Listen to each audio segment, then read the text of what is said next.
All right, what's going on, fellas? Today I figured I would film a little tutorial for you guys.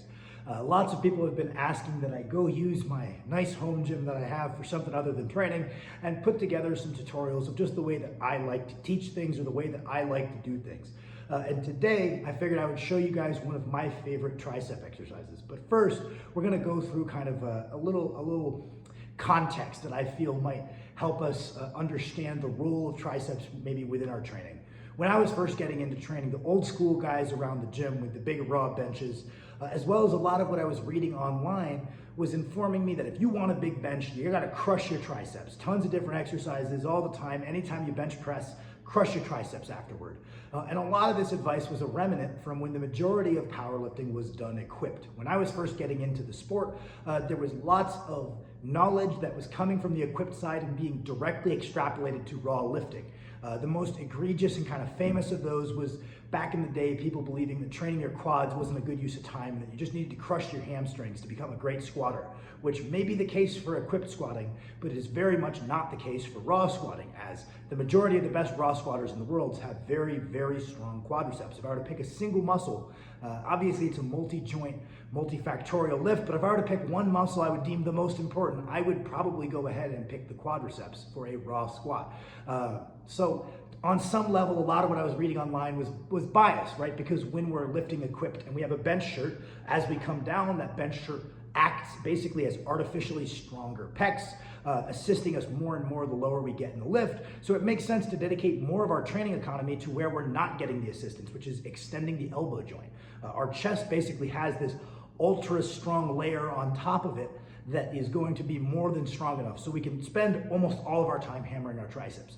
But these same tips that the old school guys at the gym gave me ended up benefiting me a good deal. I do feel that ending my bench workouts with a good deal of tricep work on a variety of different exercises has helped me increase my bench press greatly, but for a very different reason. What I have found is once you do the most flat pressing or somewhere in that range of an effective amount of flat pressing you can do in the week, whether you did comp benches, you did Spoto presses, you did Larson presses, you even did chest press machine, you did dumbbell bench. Once you fill up that benching volume, more often than not, the reason you can't do any more is because your pecs or your shoulders cannot recover. More often than not, your triceps could handle some additional volume and still recover. So when we hit our maximum recoverable volume for benching, we have not yet hit our maximum recoverable volume for the triceps. And I find that filling up that additional volume gap makes me a better bencher for having done it. Very similarly, if we do as many sets of back squats in a week as we are able to sustainably recover from, oftentimes what the limiting factor is fatigue to our back. Our quadriceps could probably handle a few more sets. And filling up, again, lots of people find that using something like a hack squat, a belt squat, a leg press, a split squat, to fill up that additional leg volume without being limited by your low back makes them a better squatter for having done so. So logically, I kind of apply the same thing to triceps, and it's given me a great deal of success.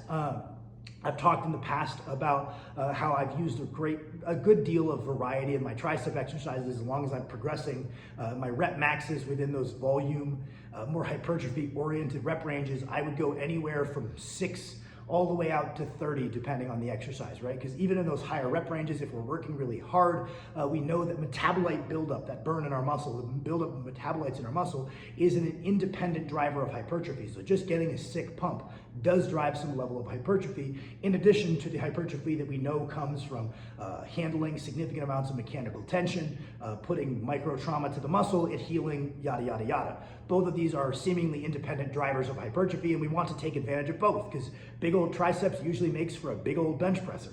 And I think I've talked in a video I made in the past, I want to say I made a video something like 4 motions for big strong triceps or something. And I believe in that video I talked about how when we're doing tricep motions, we have our traditional extension type motions, and then we also have the folding presses. Right, so if we want to do an example of this, we could take a tricep extension type motion might be a skull crusher where we're coming behind the head with some sort of barbell, right? But if we bring that point that we're bringing it down to our forehead, to our nose, to our chin, to our mouth, maybe all the way to our collarbone, to more of a JM press, and all of these other pressing variations that might fall somewhere in between, we have what I like to call the folding presses, right? So we have all these extension type motions. We have overhead extensions, we have lying dumbbell tricep extensions or tricep skull crushers, we have press downs with a rope, we have all of these traditional extension type motions, we have our compound presses like a dip, overhead press, and a close grip bench, but then we also have this third category of movements called like folding presses.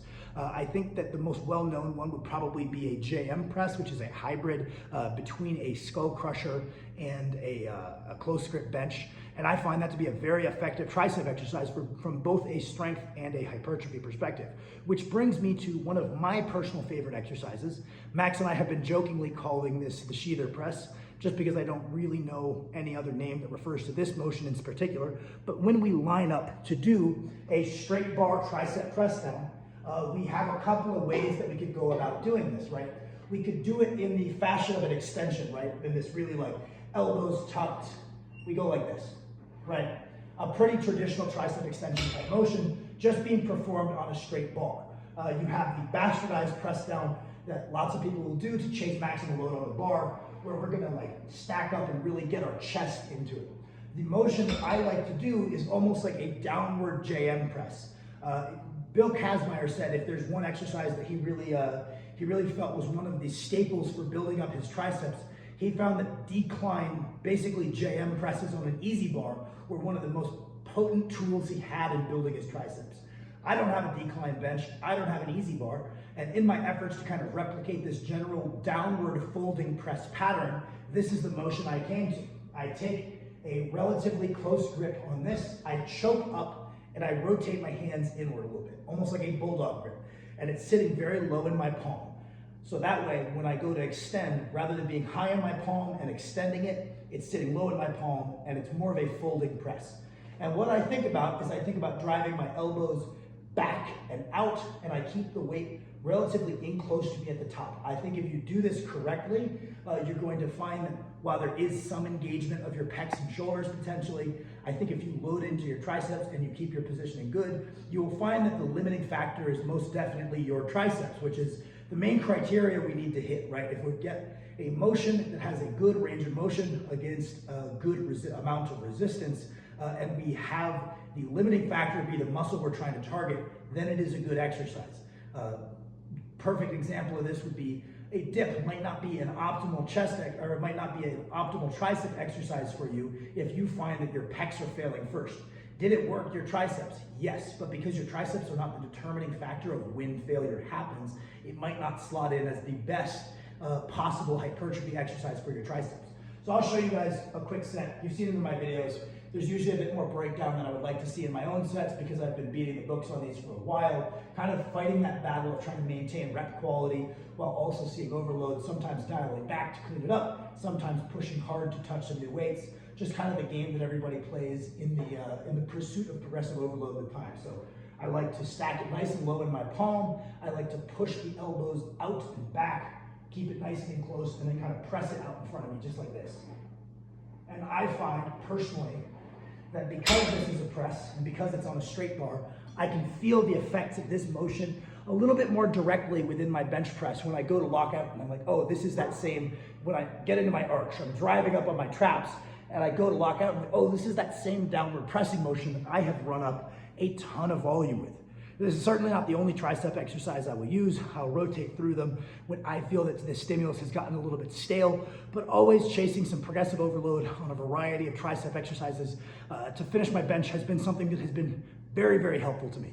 I'll probably make future videos. I feel very comfortable talking about the triceps. I like to think I know a thing or two about developing the triceps, about some of the other motions that I will frequently use to fill up this volume, but I would feel remiss not to tell you guys that this is my favorite. Thank you for watching.